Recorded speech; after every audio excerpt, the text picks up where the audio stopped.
নবী সাল্লাল্লাহু আলাইহি ওয়াসাল্লামের কাছে কোরআনে আছে, ফাকাইফা ইদা জিনা মিন কুল্লি উম্মাতিন বিশাহিদ ওয়া জিনা বিকা আলা হাউলাই শাহীদা। নবীকে বলছে আল্লাহ, বন্ধু আপনার উম্মতের প্রত্যেকের আমলনামা আমি আপনার হাতে দেখাবো, আপনার হাতে, আপনার সামনে পেশ করব, আপনি দেখে কথা বলবেন। আমার কাছে সুপারিশ আপনি কইরেন, মানা নাই, কিন্তু আপনি দেখা করবেন। রাসূলুল্লাহ সাল্লাল্লাহু আলাইহি ওয়াসাল্লাম যদি হাসরের ময়দানে এরকম আমলনামা খুলে উল্টায় আর পৃষ্ঠার পর পৃষ্ঠা দেখে ফজর নাই, জোহর নাই, আসর নাই, মাগরিব নাই, ঈশা নাই, শনিবার রবিবার, মদ জুয়া, অবৈধ উপার্জন, গান বাদ্য, নাটক, সিনেমা, জিনা, ব্যভিচার, বেহায়া, বেপর্দা সব উল্টায়। আল্লাহর নবী সাল্লাল্লাহু আলাইহি সাল্লাম তখন বলবে, উম্মত কি এটা? উম্মত আমার 23 বছরের এত চোখের পানির কথা একবারও মনে হয় নাই? কি আনছো এটা আমারে? উম্মত তুমি জানো না আমি যে তায়েফের পাথরের আঘাতে পুরা পিঠ চালনির মতো জাজরা বানায় ফেলছে আমার? শোনো নাই তুমি? আমারে যে উহুদের ময়দানে দান দান শহীদ করে রক্তাক্ত করছে, তুমি শোনো নাই? আমি যে 14 দিন পেটে ক্ষুধার তাড়নায় পাথর বানছিলাম, উম্মত তোমার মনে নাই? একবারও শোনো নাই আমার ক্ষুধার কষ্ট, আমার পিঠের ব্যথা, আমার দাঁতের ব্যথা, আমার কাঁধে 2টা কড়া ঢুকে গেছে? উম্মত আমার ঘরে 3 মাস আল্লাহর নবীর স্ত্রী আয়েশা বলছে, আল্লাহর কসম উম্মত, নবীর স্ত্রী বলছে 3 মাস 3টা সূর্য চাঁদ উঠছে ডুবছে, রাইনা হিলালান সুম্মা হিলালান সুম্মা হিলালান, 3 চাঁদ 3 মাসে নবীর 9 জন বিবির কারো ঘরে আম্মা জান আয়েশা বলে 1 ফোঁটা চুলায় আগুন জ্বলে নাই।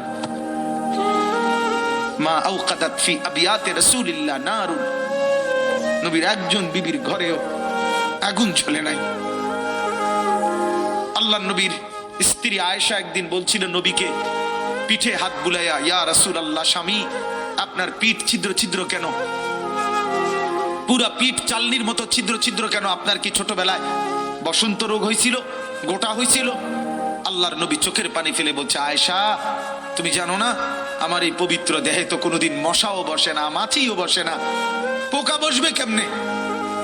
আমার পবিত্র দেহে তো হাঁটলে মেশকের ঘ্রাণ বের হয়, আমার পেশাব পায়খানাও তো কোনোদিন জমিনের উপরে 1 সেকেন্ড থাকে না, মাটি ফাঁক করে ভেতরে নিয়ে যায়, সেই আমার গায়ে গোটা হবে কেন? আয়েশা এগুলো আমার তায়েফের পাথরের আঘাতের রক্তের দাগ।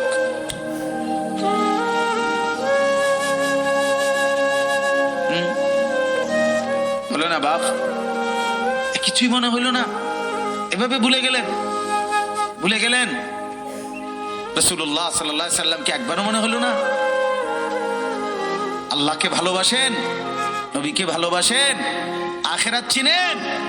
এই বাপ, আমি আপনাদের সন্তান, আমার বাবা আপনাদের মহল্লায় 43 বছর এই বড় মসজিদের ইমাম ছিলেন, 1 দিন 2 দিন না। আমি এই মাটিতে বড় হওয়া ছেলে, এই প্রাইমারি স্কুলের ছেলে, এখানেই বড় হয়েছি। এরা সব আমার আপনজন।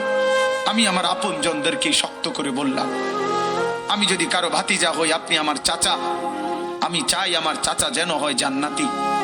আমি যদি কারো নাতি হই আপনি আমার দাদা, আমি চাই আমার দাদা যেন হয় জান্নাতি। আমি যদি কারো ভাই হই বন্ধু, তো আমি চাই ভাই 2 ভাই মিলে একসাথে হই জান্নাতি। আল্লাহ তোমাকেও তৌফিক দেন, আমাকেও তৌফিক দেন। দোয়া করি বাপ, দোয়াও চাই। জিন্দগি বদলান যুবক, জিন্দগি বদলাও। দিবা নিশির ফিকির আমার, জিন্দগি চেঞ্জ করেন, জীবন চেঞ্জ করেন। ফজরের নামাজে অভ্যস্ত হন। আল্লাহর কসম বন্ধু, ফজরের নামাজ যে পড়বে না সে ইমাম মাহাদিকে খুঁজে পাবে না।